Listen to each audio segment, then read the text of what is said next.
Firm determination का मतलब ये होता है कि पोएट जो है ये चीज दिखाता है कि वह जो है प्रॉमिस करता है। किस चीज का प्रॉमिस करता है? कि मैं जाऊंगा, आई विल अराइज। अराइज का मतलब होता है उठना, जगना। यहाँ उठने या जगने से कि it shows the firm determination of the poet. हालात चाहे जैसे हो, चाहे जो भी मेरी कंडीशन हो, लेकिन मैंने प्रॉमिस कर लिया कि मैं शहर की जिंदगी को, या जो शहरी जिंदगी है जहाँ केवल भाग दौड़ है, जहाँ केवल आप कह सकते हैं कि मच क्राउडेड है या ओवर क्राउडेड है, और जहाँ पे बहुत सारा पॉपुलेशन है, जहाँ पे केवल मटेरियलिस्टिक लाइफ है, लग्जरियस लाइफ है, जहाँ पे नेचर, नेचुरल ब्यूटी, इस तरह का कोई चीज नहीं है, ऐसी जिंदगी को छोड़ करके मैं जाऊंगा। Go now. और फिर दोबारा कहता है एंड गो टू।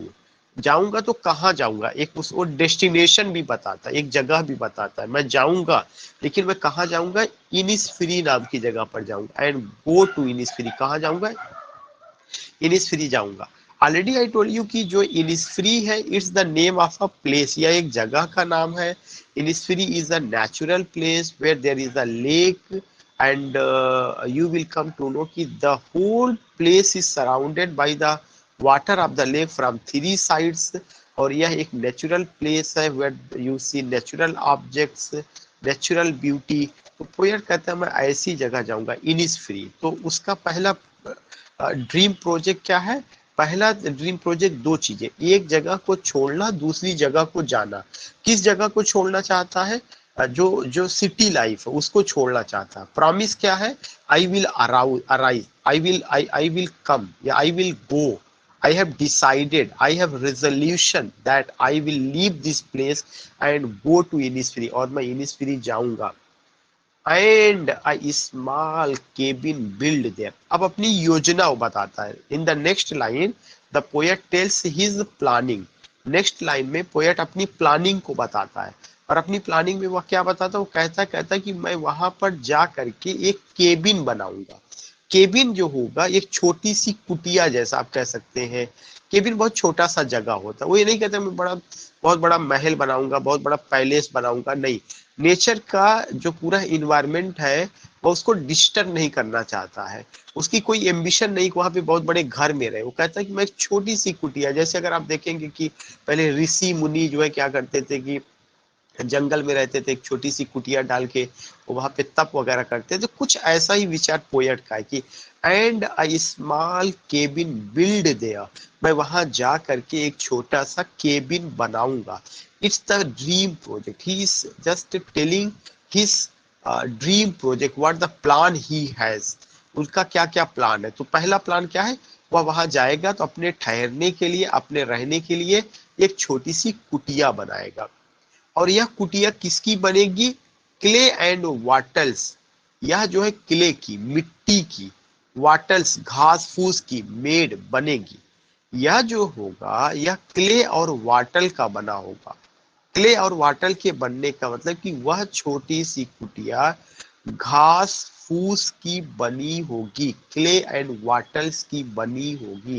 घास फूस का बनने का सिंपल सा मतलब यही है कि यह एक ऐसी कुटिया होगी जिसमें जो है हम आयरन का यूज नहीं करेंगे, सीमेंट का यूज नहीं करेंगे, ब्रिक का यूज नहीं करेंगे, बल्कि नेचुरल चीजों का यूज करेंगे। मिट्टी का यूज किया जाएगा, घास फूस का, या आप कह सकते हैं कि जो कि नेचर के झाड़ियां जैसे उन सब का यूज करते हुए, सरपत वगैरह, विलो जिसको हम कहते हैं, उसका यूज करते हुए मैं बनाऊंगा। तो the poet does not have any interest to take man created object, iron है, ब्रिक है, सीमेंट है, इसका यूज नहीं करेगा। नेचुरल ऑब्जेक्ट का यूज करेगा। और पहला ड्रीम क्या है? And I small cabin build there. वहां पे मैं एक छोटी सी कुटिया बनाऊंगा, और यह कुटिया क्ले और वाटल्स की बनी होगी। उसके बाद उसका दूसरा प्लान क्या है? 9 बीन रोज। मैं वहां बीन की 9 पंक्तियां लगाऊंगा। अब जब वहां जाएगा तो खाने की, पहले तो रहने की व्यवस्था हो गई, अब दूसरी बात वो किसकी करे? खाने की बात करें। 9 बीन रोज। मैं वहां पे, बीन का मतलब सेम होता है, हम सब्जी, वहां पे कह रहे हैं कि हम जो बीन सब्जी होती है इसकी 9 रोज को 9 पंक्तियां मैं लगाऊंगा। जो 9 नंबर होता है मैजिकल होता है, 3 हुआ 9 हुआ, ये मैजिकल नंबर होता है, इसलिए उन्होंने 9 की बात की है। 9 bean rows will I have there, मैं वहां पर जो है सेम की 9 पंक्तियां लगाऊंगा। Will I have there, will I have there. एक तो ये हैव शब्द आया है, फिर आगे एलिटरेटिव फॉर्म में a high for the honey B, और इसके अलावा सेम की 9 पंक्तियां लगाने के अलावा वहां पर एक हाइव होगा। हाइव का मतलब होता है मधुमक्खियों का घर, जिसको हम कहते हैं मधुमक्खियों का छत्ता। तो वो कह रहा है कि वहां पे मधुमक्खियों का घर भी होगा, और ये जो घर होगा मधुमक्खियों का, वहां से हमें किसकी प्राप्त होगा? A hive for the honey bee. ये किसके लिए होगा? हनी बी के लिए मैं वहां पे एक हाइव की भी व्यवस्था करूंगा, मधुमक्खियों के लिए भी घर बनाऊंगा, अपने लिए भी बनाऊंगा, और नेचर के जो चीजें हैं, जो आप कह सकते हैं कीड़े मकोड़े हैं, फ्लाई है, मधुमक्खियां हैं, उनका भी ख्याल रखूंगा, उनके लिए भी हाइव की व्यवस्था करूंगा। फिर कह रहे हैं कि एंड लिव एलोन, और मैं वहां अकेले रहूंगा, किसी और के साथ नहीं रहूंगा। ही से तीसरा उनका प्रोजेक्ट क्या है? पहला प्रोजेक्ट घर बनाऊंगा, घर नेचर या नेचुरल ऑब्जेक्ट्स का बना होगा। खाने के लिए 9 बीन रोज का मैं वहां पे यूज करूंगा, और 9 मैजिकल वर्ड होता है, मैजिकल नंबर है। फिर कहते हैं कि इसके अलावा मैं वहां पर क्या करूंगा? अपने लिए भी जो बनाऊंगा, साथ ही साथ जो है वहां पे एक हाइव होगा, मधुमक्खियों के लिए भी घर होगा। फिर उसके बाद कहा एंड लिव एलोन, और मैं वहां अकेले रहूंगा, सबके साथ नहीं रहूंगा, अकेले मैं वहां पे रहूंगा। एंड लिव एलोन, और मैं वहां अकेले रहूंगा। किसके बीच में रहूंगा? In the bee loud glade, bee माने मधुमक्खी, लाउड माने आवाज, ग्लेड का मतलब खुशियां प्रदान करने वाली। मधुमक्खियां जो, जिनकी आवाज में एक संगीत है, जिनकी आवाज में मधुरता है, जिनकी आवाज से मुझे खुशियां मिलेंगी, मैं उन्हीं की आवाज को सुनता हुआ वहां अकेले पड़ा रहूंगा। पोएट जो है क्या कह रहा है कि ये नहीं कहता कि वो शहरी जिंदगी का जो म्यूजिक है, प्रेशर ऑफ द हॉर्न है, या गाड़ियों की आवाज है, या जो है आप कह सकते हैं कि तमाम शोरगुल जो शहरों का है, उससे परेशान हो चुका है। इसी वजह से वह नेचुरल प्लेस में जाना चाहता है, और जो नेचुरल म्यूजिक है उसको सुनना चाहता है। नेचुरल म्यूजिक उसकी नजर में क्या है? कि मधुमक्खियों की आवाज, मधुमक्खियों का संगीत, मधुमक्खियों का स्वीट वॉइसेस, वो जो है वहां पे हमिंग जो बीज होता है, जो उनकी आवाज होती है, उसको मैं सुनूंगा, और वहां पर मैं अकेले रहूंगा। And I shall have some peace there, और कह रहे कि मुझे वहां पर कुछ ना कुछ शांति मिलेगी। And I shall have some peace there, कुछ शांति मिलेगी जब मैं अकेले वहां रहूंगा, मधुमक्खियों के साथ रहूंगा, उनकी मधुर आवाज को सुनूंगा। तो इसको सुनने का पर्पज है शांति की तलाश। मैं वहां शांति की तलाश में गया हूँ, मधुमक्खियों का शिकार करने नहीं गया हूँ, शहद की प्राप्ति के लिए नहीं गया हूँ, मुझे कुछ ना कुछ वहां शांति मिलेगी। फार पीस कम्स ड्रॉपिंग स्लो, और कह रहे ये जो शांति मुझे मिलेगी, यह ऐसा होगा जैसे ड्रॉप, ड्रॉप माने बूंद, स्लो माने आहिस्ता आहिस्ता। कह रहे जैसे ओस की बूंदे, सुबह के समय जो ओस की बूंदे पड़ती है, वह एकदम से प्योर और क्रिस्टल्ड होती है, एकदम से साफ सुथरी होती है। ये जो शांति होगी वह वैसे ही निर्मल होगी, वैसे ही स्वच्छ होगी जैसे कि ओस की बूंदे होती है। तो पोएट यहाँ पे क्या करना चाहता है? एक तरह से तुलना कर रहा है उस पीस की, उस शांति की, शांति की निर्मलता का, शांति की स्वच्छंदता का वह तुलना करता है। किससे कर रहा है? जो मॉर्निंग ड्यू होता है, मॉर्निंग के समय में जो ओस की बूंदें होती है, उससे। तो ये कह रहा है कि वहां कोई पॉल्यूशन नहीं होगा, कोई नॉइज नहीं होगा, कोई हार्न प्रेशर नहीं होगा, वो जगह ओवर क्राउडेड नहीं होगी, वहां पे जो है आप कह सकते हैं कि बहुत ज्यादा पॉपुलेशन नहीं होगा। इन तमाम प्रॉब्लम से मैं फ्री रहूंगा। And I shall have some peace there for peace comes dropping slow, dropping from the wells of the morning. Dropping from the well, well का मतलब क्या होता है? वेल का मतलब होता है घूंघट। घूंघट से यहाँ के क्या मतलब है? यहाँ पे वो इमेजिन करता है, कह रहे कि यह जो ड्रॉप होगा, यह जो बूंद होगी, या ओस की बूंद होगी, और यह ऐसी होगी जैसे सुबह के समय जो है, सुबह की तुलना उन्होंने दुल्हन से की है। जैसे कोई दुल्हन जो है बहुत ही खूबसूरत हो या उसके घूंघट को हटाया जाए, वैसे ही सुबह के समय जो ओस की बूंदें होती है वह निर्मल होती है, स्वच्छ होती है। और जो सुबह है जब उसके वेल को, उसके घूंघट को हटाया जाता है, तब जो है वहां पे बहुत सी स्वच्छंदता, निर्मलता का एहसास होगा। और उसी मॉर्निंग में जो है तमाम क्रिकेट की आवाज आएगी। क्रिकेट का किसके लिए आए? वो क्रिकेट इंसेक्ट है जिसको झींगुर कहा जाता है। तो पोएट कहता है कि जो मुझे वहां संगीत सुनाई पड़ेगा, मधुमक्खियों की आवाज होगी और क्रिकेट की आवाज, झींगुर की आवाज होगी, और यह झींगुर की आवाज मुझे कब सुनाई पड़ेगा? मॉर्निंग में सुनाई पड़ेगा। तो मॉर्निंग के शांति की तुलना, मॉर्निंग में जो शांति उसको प्राप्त हो रही है, उसकी तुलना वह किससे कर रहा है? ओस की बूंदों से कर रहा है। क्यों कर रहा है? क्योंकि सुबह के समय जो ओस की बूंदें होती है वे क्रिस्टल्ड होती है, वे एकदम बिल्कुल आप कह सकते हैं कि प्योर होती है, उसमें किसी तरह का कोई पॉल्यूशन नहीं होता। इसीलिए उसने उससे उसकी तुलना की है। तो वो ये कहता है, पोएट क्या कहता है? Dropping from the wells. और यह जो बूंदे या जो शांति होगी, यह ओस के बूंद जैसी होगी जो सुबह के समय मिलेगी, सुबह के समय जब झींगुर अपनी आवाज को बुलंद आवाज के साथ गीत गा रहा होगा। तो मॉर्निंग में भी उसको सुंदरता का एहसास होगा, मॉर्निंग में भी उसको संगीत मिलेगी, मॉर्निंग में भी उसको खुशियां मिलेंगी। और ये सब कैसा होगा? पीस, ऐसा पीस जो कि इनकम्पेरेबल है। फिर अब बता रहा वहां की रात्रि कैसी होगी। देयर मिड नाइट, वहां की जो रात्रि होगी, आल अ ग्लीमर, जो जो रात्रि होगी वह ग्लिमरिंग होगा। ग्लिमरिंग का मतलब होता है कि एक ऐसी रात्रि जो रोशनी से भरपूर होगी। वहां पे चांद होगा, सितारे होंगे, ऐसा लगेगा कि जो पूरा फलक है, जो पूरा आसमां है, वो जो है क्या है कि पूरा रोशनी से नहाया हुआ होगा। क्यों? जो शहरों की जिंदगी होती है वहां पे हम बड़े बड़े मकानों में रहते हैं, और जो इस आसमान की खूबसूरती है रात को या मिडनाइट में, उसे हम नहीं देख पाते। लेकिन ओपन फील्ड में ये नज़ारा आता है। क्या चीज नजर आता है? We can see the beauty of the moon, we can behold the beauty of the twinkling of the stars. इन सब चीजों को कर सकते हैं।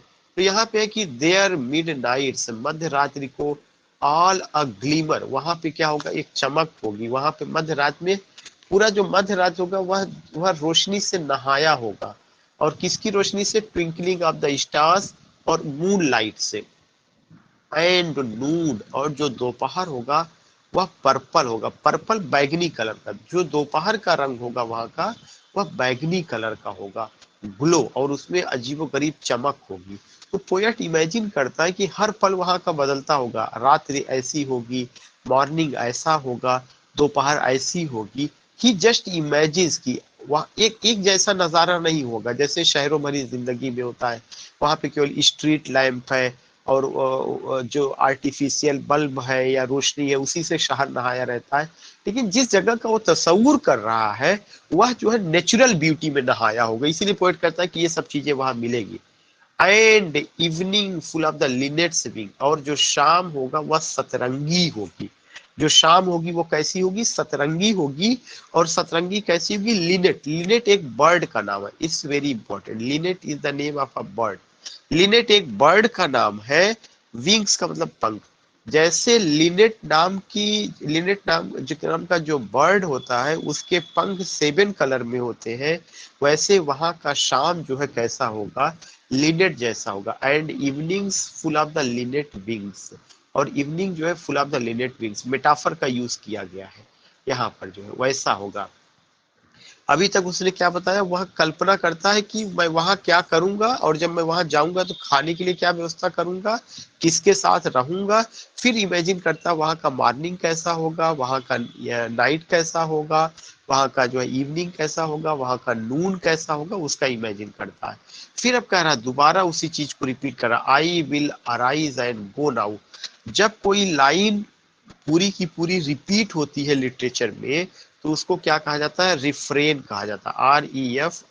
REFRAIN, रिफ्रेन, रिफ्रेन कहा जाता है। रिफ्रेन का मतलब repetition of a line in a poem more than one time, एक बार से अधिक। जब कोई लाइन, लाइन का कोई हिस्सा रिपीट होता है तो उसको रिफ्रेन कहा जाता है। इसी का एक दूसरा नाम है एनाफोरा, ANAPHOR, एनाफोरा। इसी को एनाफोरा, ये शब्द दोनों क्लियर कर लीजिएगा एनाफोरा को। फिर अब कौन सी लाइन रिपीट हुई है? जो पहली वाली लाइन है वही यहाँ पे रिपीट करता, आई विल अराइज, मैं उठूंगा, एंड गो नाउ, और मैं जाऊंगा, कहाँ जाऊंगा? For always night and day, संपूर्ण दिन और रात्रि के लिए मैं जाऊंगा। वो ये कहता है मैं कुछ लम्हों के लिए नहीं जाऊंगा, ना कुछ समय के लिए ना जाऊंगा, ना कुछ मिनट के लिए जाऊंगा, बल्कि मैं संपूर्ण दिन और रात्रि के लिए जाऊंगा। आई विल अराइज, मैं उठूंगा, एंड गो नाउ, और मैं जाऊंगा, for always night and day, दिन और रात्रि के लिए मैं वहां पर जाऊंगा। आई विल अराइज मतलब for ever, for the whole day, for the whole night and for ever, वहां मैं जाऊंगा। जब मैं वहां जाऊंगा तब क्या होगा? वहां तो मैं जाऊंगा, फिर ये कहता है वहां पे मैं जाऊंगा। अब ये कहता है आई हियर, मैं सुनता हूँ। जहाँ पे हियर वर्ड है इसका मतलब ऑडिटरी इमेज का वो यूज करता है। ऑडिटरी इमेज क्या होता है? ऐसे शब्द जो हमारे कानों को अपील करते हैं। कुछ शब्द होते हैं जो ध्वनि सूचक होते हैं, और ध्वनि शरीर के किस अंग से रिलेटेड होती है? कानों से। तो उसको क्या कहा जाता है? उसको ऑडिटरी इमेज कहा जाता है, AUDITORY, ऑडिटरी इमेज। फिर कह रहा है कि आई विल अराइज, या आई हियर, मुझे सुनाई पड़ता है, द लेक वाटर, लेक का मतलब झील, वाटर पानी, लैपिंग, लैप का मतलब होता है कलकल करता हुआ। कह रहे हैं कि जो वहां पे झील है उसका जो पानी है वह ऊपर से नीचे की ओर आ रहा है, और उसकी एक साउंड निकल रही है। वो जो साउंड है वो मैं सुनता हूँ। और यह पानी क्या होता है? लो साउंड, हल्की सी आवाज में, बाई द शो, किनारे पर लग रहा है। झील का पानी ऊपर से, लैप का मतलब क्या होता है? लैप का मतलब गोद में होता है, लेकिन लैप का मतलब यहाँ पे कूदना, जम करना। तो जो उसका पानी है वो पहाड़ी से नीचे की ओर गिर रहा है, हल्की आवाज में, मधुर आवाज में। और कहाँ पे आ रहा है? शो, किनारे पर आ रहा है। That's very significant. वो किनारे तक आ रहा है, तो उसको वो इमेजिन करता है कि झील के पानी, उसकी भी आवाज मुझे सुनाई पड़ रही है। फिर कह रहा है कि अब अपने प्रेजेंट पे आ चुका। अभी तक तो ये इमेजिन कर रहा था कि मैं क्या क्या वहां करूंगा, अभी वो गया नहीं है, लेकिन उसने प्रॉमिस किया है, कहा है कि मैं जाऊंगा, जाऊंगा तो मैं क्या करूंगा, मेरी योजनाएं क्या है, मेरे प्लान्स क्या है, वो सब चीजें। फिर कह रहा while I stand on the road way, जब मैं सड़क के किनारे खड़ा हूं, or on the pavements grey, अथवा मैं फुटपाथ के पास हूँ। ग्रे जो है ये कलर है, और ग्रे कलर लिटरेचर में दुख का प्रतीक होता है। वो कह रहा है कि, और जब वो कह रहा है रोडवे, सड़क पर खड़ा हूँ, जिसका मतलब अब वो अपनी शहरी जिंदगी की बात कर रहा है जहाँ पे मौजूदा समय में वह है। तो पोएट कहता है while I stand on the road वे, आज जब मैं सड़क पर खड़ा हूँ, आर ऑन द पेमेंट्स, या मैं जो है पेमेंट्स पर हूँ। पेमेंट्स से क्या मतलब है? जब मैं फुटपाथ पर हूँ, मतलब जहाँ पे जो मेरा वर्किंग प्लेस है, जहाँ पे मैं अभी रह रहा हूँ, तो मुझे वहां से आवाज सुनाई पड़ती है। किसकी आवाज सुनाई पड़ती है? उस झील के पानी का। वह झील का पानी जो ऊपर से पहाड़ी से नीचे की ओर आ रहा है, या एक तरह से उस जगह के जितने भी संगीत है, चाहे वो क्रिकेट का से सिंगिंग होगा, चाहे हमिंग बीज होगा, चाहे और किसी भी चीज का, ये सब मुझे सुनाई पड़ा, और मेरा ध्यान बार बार बट रहा, मुझे बार बार वो हांट कर रहा है, या मुझे बार बार उसकी याद आ रही कि मुझे अब इस तरह की लाइफ को छोड़ के वहां पूर्णतया सेटल हो जाना चाहिए। और को मैं सुनता हूँ, in the deep heart core, अपने हृदय की गहराई में, अपने हृदय से मैं इस मधुर आवाज को सुनता हूँ। तो ये बहुत इंपॉर्टेंट पॉइंट उसने बताया। तो मैंने आपको बताया कि यह एक पोयम है और लिरिक है, और W.B. येट्स ने, जो आयरिश पोएट थे, उन्होंने लिखा, और उन्होंने प्रॉमिस किया मुझे कहाँ कहाँ पे जाना है। तो अभी की क्लास में मैं जो सिलेबस में आपके यहाँ सेकेंड सेमेस्टर का है, उसमें मैं पोयम को पहले कवर करा रहा हूँ। बाकी फार्म साहब पोइट्री मैंने कवर कराया, उसके कई सारे वीडियोज मैंने शेयर भी किया था, लेकिन जो पोयम का ओरिजिनल टेक्स्ट है, अगर यहाँ से लाइनें पूछी जाए तो आप कर सके, उसे मैं करा रहा हूँ। नाउ इसका मैं ये नोट्स मैंने भेजा था, मैंने कहा था कि इसे आप पढ़ लीजिएगा, इसमें भी एक्सप्लेन किया गया है। ये मैं उसका क्रिटिकल अप्रिसिएशन एक्सप्लेन कर दे रहा हूँ। इन द पोयम, जो पोयम है, आई रिफर्स टू द पोएट, आई किसको रिफर करता है? पोएट को रिफर करता है। ही सेज दैट, वह कहता है, he was to go to Innisfree, वह कहाँ जाना चाहता है, इनिसफ्री जाना चाहता है, and what he wishes to do there, और वहां जा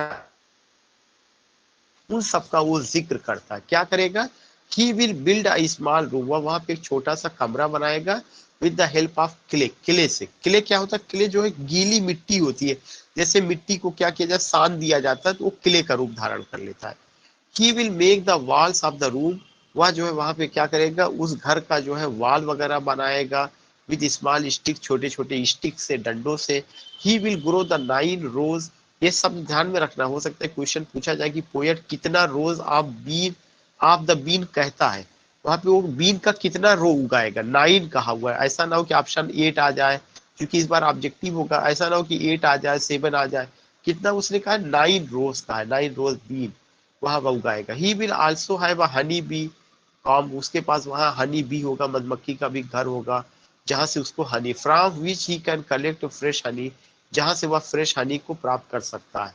ही सेज दैट, वह कहता है, his room will be filled with the buzzing sound of बीज, उसका जो कमरा होगा मधुमक्खियों की आवाज से भरा होगा, and he will live alone, और वह वहां अकेला रहेगा, इन पीस, शांति के साथ, एंड साइलेंस देयर, चुपचाप वह वहां अकेला रहेगा, किसकी कंपनी में रहेगा, हनी बीज की कंपनी में रहेगा।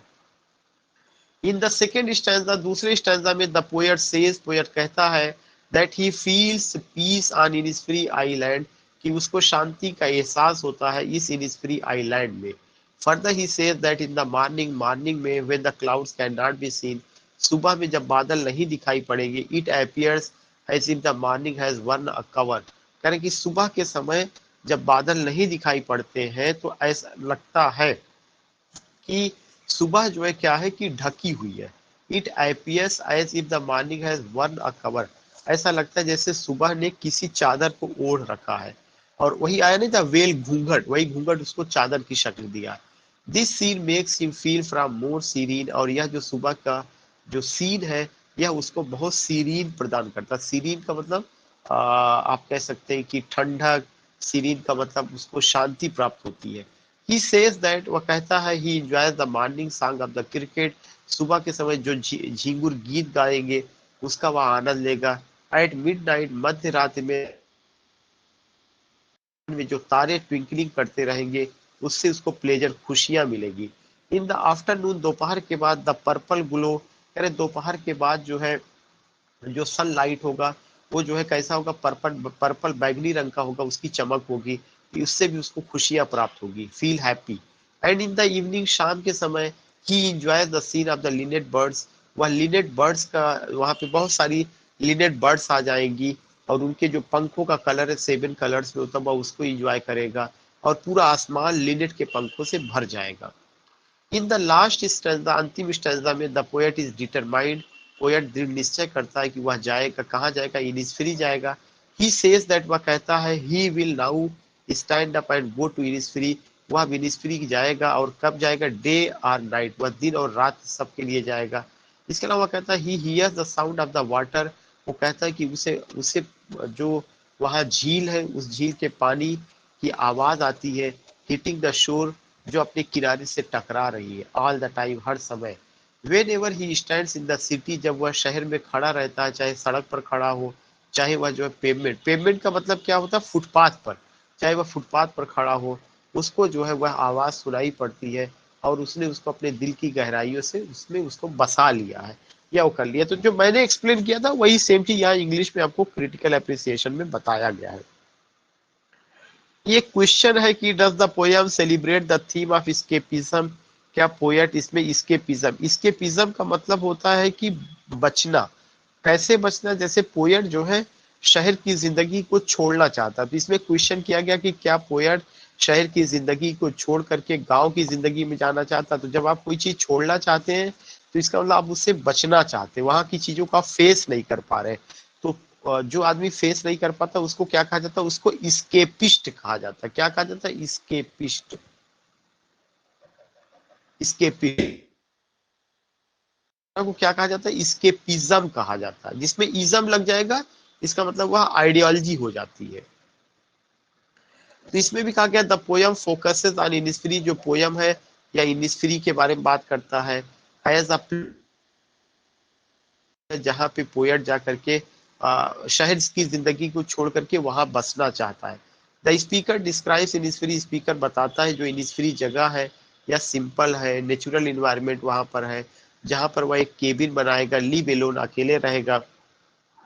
The lake isle of Innisfree expresses the idea, करें या जो poem lake isle of Innisfree या इस उस आइडिया को व्यक्त करता है that nature provides an inherently restorative place, कि नेचर में बहुत सारे ऐसे प्लेस हैं जहां आदमी अपने आप को रीस्टोर कर सकता है, वहां पे दोबारा जाके ऊर्जा की प्राप्ति कर सकता है। To which human beings can go to escape, जहाँ पे वह शहरी जिंदगी से बच करके वहां जा सकता है, तमाम तरह के क्यास से बच करके, तमाम तरह के करप्शन से बच करके और शहरी जिंदगी से बच करके।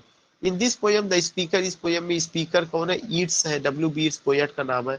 Longs to live in the simplicity of nature, वो कहते हैं वो नेचर की दुनिया में रहेंगे, with no extraneous distraction of city life, जहाँ पे शहरी जीवन का कोई असर नहीं होगा। टू द सुपरफ्लस हैबिट, जहाँ पे फालतू की चीजें नहीं होंगी, फालतू का रीति रिवाज नहीं होगा, डेली रूटीन उनका डिस्टर्बेंस नहीं होगा जो मॉडर्न वर्ल्ड में देखने को मिल रहा है। The speaker is only dreaming, speaker कहता है कि ख्वाब देखता है, गेटिंग अवे फ्रॉम इट, कि वह शहरी जिंदगी से दूर जाना चाहता है। Even if he never goes he will at least have some mental peace, और ये केवल वो इमेजिन करता, हो सकता है जाए या ना जा पाए, लेकिन वह इमेजिन करता है कि वह श्योर जाएगा, और इससे, इस इमेजिनेशन से उसको, उसके मन की को शांति मिलती है। This is the saving grace, और इस तरह से वह शहर की जो भाग दौड़ भरी जिंदगी, उससे अपने आप को बचा पाता है। Even if he can not get out of the city, वह शहर से बाहर तो नहीं जा पाता, he can imagine the escape as he can will himself, लेकिन वह कल्पना में इस चीज को सोच सकता है कि वह वहां जाएगा, शहर की जिंदगी को छोड़ देगा, शहर की जिंदगी उसे परेशान कर रही है, इस तरह की चीजें। और फिर कहता है वहां पे जो लेक वाटर है उसकी आवाज को वह सुनता है, और चाहे वह जो है सड़क पे खड़ा हो, चाहे फुटपाथ पे खड़ा हो, वहां की वो जो लेक वाटर की आवाज है वो लगातार उसको सुनाई पड़ती है। There is another appeal implication that one can never go back to the past place of nostalgia and youth but through imagination. कह रहे कि ये एक चीज पोयम यह भी बताता है कि कोई भी आदमी जब किसी एक जगह को छोड़ देता है और वह बड़ा हो जाता है, तो बीते हुए समय में वह जा नहीं सकता, लेकिन बीते हुए समय को वह याद कर सकता है। तो नॉस्टैल्जिया क्या है? नॉस्टैल्जिया एक शब्द है, जब कोई चीज जो बीत चुकी है, जो हो चुकी है, वह चीज आपको बार बार याद आए, बार बार सताए, तो उस सिचुएशन को नॉस्टैल्जिक सिचुएशन कहा जाता है, nostalgia. One can always have the mental escape and memory of another time in place. So these things you can see, these things you can just find. So I have done, and I think कि शिफा has joined another people. तो मुझे लगता है समझ में आ गया होगा, कोई दिक्कत नहीं है। इसमें से जो लाइन ओरिजिनल पूछी जाएगी वो इस तरह से, अभी तक हमने क्या किया है, यूनिट फर्स्ट और सेकंड कवर कर लिया है, और अब जितनी पोयम्स है उसे कवर कर रहे हैं।